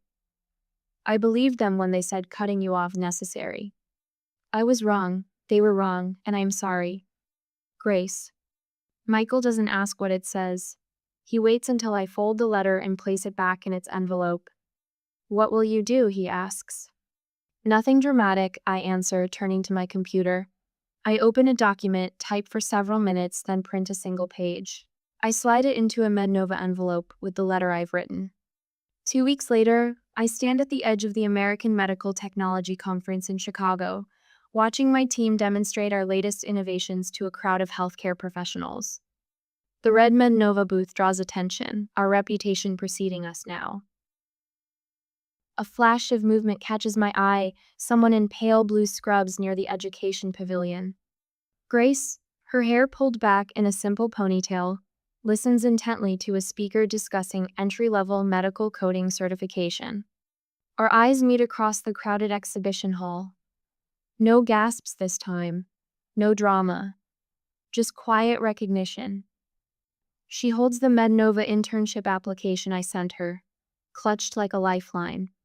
I offer a small nod, not forgiveness exactly, but acknowledgement. She returns it, eyes bright with something that might be determination. We don't approach each other. Some relationships are completed, not continued. That evening, I finalized the paperwork for the Collins first-generation medical scholarship. Not named for my parents, but reclaiming my birth name for something better. 20 students without family support will receive full tuition and mentorship next fall. Back home, I kneel in our garden again, digging small holes for new seedlings. Leo helps, his small hands patting soil around tender roots. Some plants don't grow well next to others, I explain, showing him how to space the seedlings. They need their own space to thrive.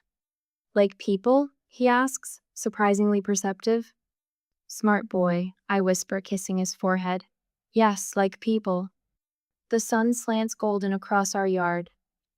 Through the kitchen window, I see Michael preparing dinner, moving easily through the space we've created together. I press another seed into the dark earth, covering it gently. Some roots you're given, others you get to choose.